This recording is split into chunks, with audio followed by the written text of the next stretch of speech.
Good, happy Tuesday morning, September 29, 2020. I'm Riley King, and welcome to the Riley King Newscast, right here on the Riley King Network. We have a lot of news to get to this Tuesday morning, so let's begin. First up, we begin with COVID-19 updates. 36 new positive test results for COVID-19 announced by New Hampshire health officials. Currently 339 active cases. Health officials announced 36 new positive cases of COVID-19 on Monday. New Hampshire COVID-19 pandemic information, graphs, case data. Let's take a look at that right now.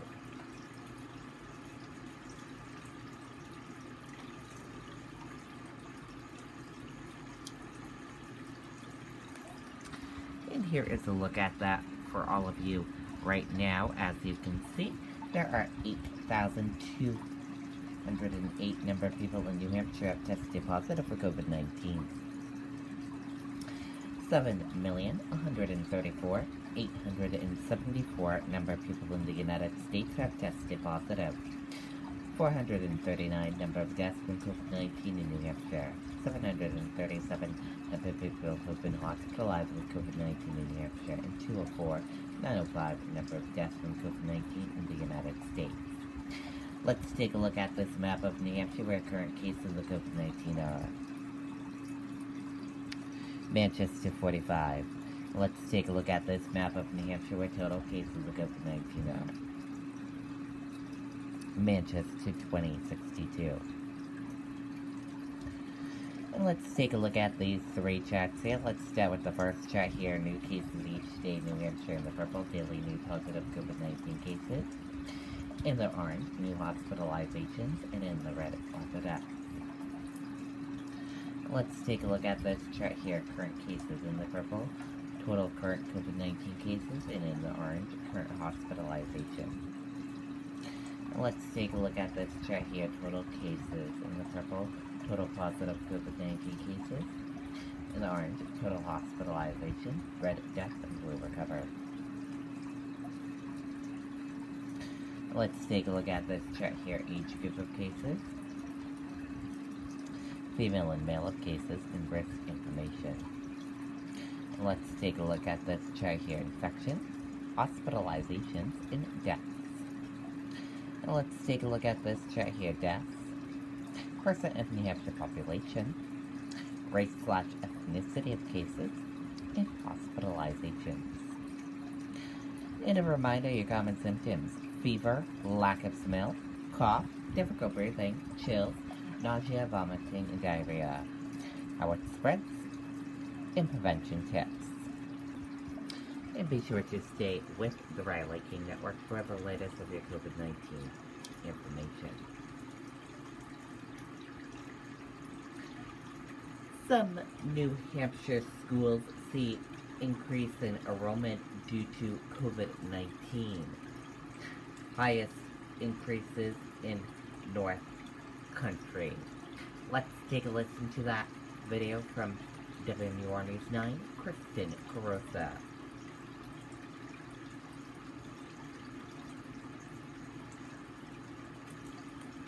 The fairs may be canceled, but Mainly Tub's huge annual fair sale is back and bigger than ever. With hundreds of hot tubs in stock and on their way, we can guarantee. SAU 48 covers 8 districts and spans 9 towns. The superintendent says they've seen an increase in the number of students in nearly every school. They're moving here just for the area. There's not a lot of folks up here, so they're looking for distancing. And some of them are making their second homes their primary residence, especially for this year. So that is a trend that we have seen, especially in Waterville Valley. Waterville Valley has seen 44 new students. They had 17 at the end of last school year, so It's coming right up to 61, which is a significant increase. So we've seen impact there, and we've seen an uptick in most of our other districts as well. Right now, that school is remote until Wednesday because of 2 cases of COVID-19. And in Lincoln, their schools have seen 20 new students, many of them from out of state. They're coming from other states that do have a high number. So our number, isn't that high. Both districts say their next challenge will be planning for next year's budgets. Whatever numbers we have now, those were the numbers we will be budgeting for the next season. If it increases, then, that will be another challenge. Is this long term? We're starting to get ready for a budget for next year, so are folks going to stay around? It's really difficult to plan for, are we going to have 61 students or back to 17 students? So that's a big difference. So it's just going to be a very different year. In the meantime, school districts are making sure their students are masking up and social distancing so they can remain in school for as long as possible. Reporting in Plymouth, Kristen Carosa, WMUR News. Okay, and there you go on that video and that report.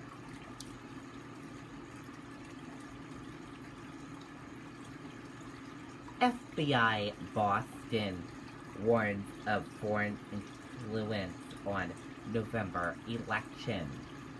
FBI says to rely on local election officials. Let's take a listen to that video from WMUR News 9, Mike Cronin.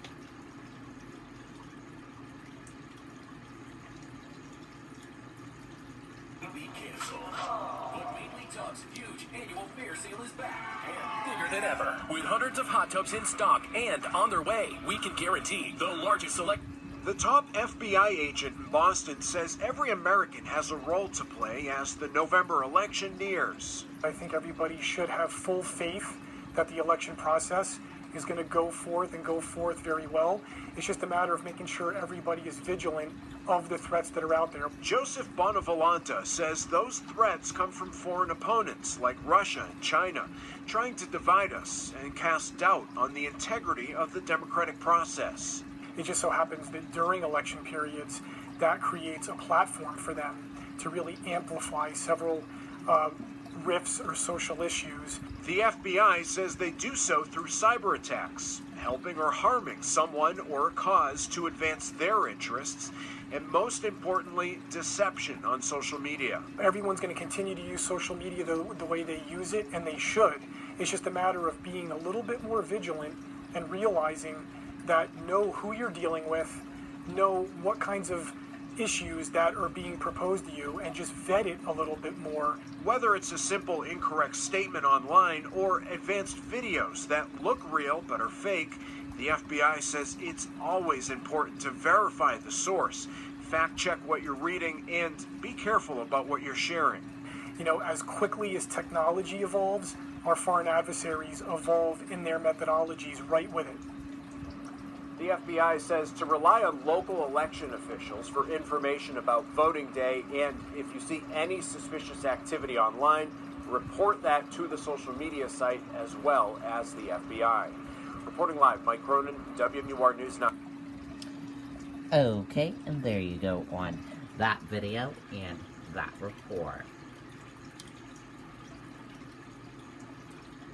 Today, free coffee for all on National Dunkin' Day. When you think coffee, you think Dunkin'. So we gave National Coffee Day an update.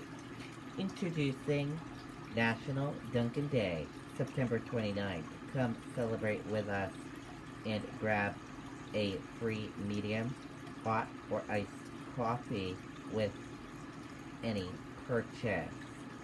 Today, National Dunkin' Day at all Dunkin'. So, go on to Dunkin' and grab a hot or medium coffee for free with any purchase of food items.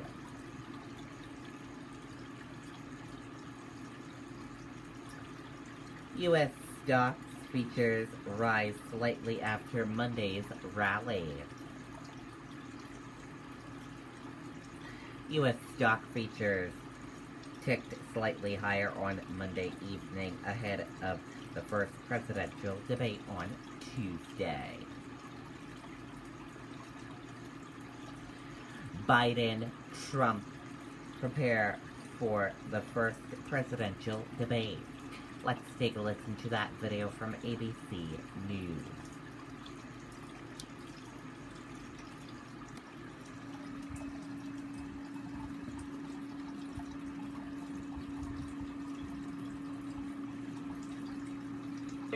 It's the first one, of course. President Trump, Joe Biden face-to-face, just 24 hours away. It will take place on that stage right there, Cleveland, Ohio. No handshake because of COVID, no opening statements.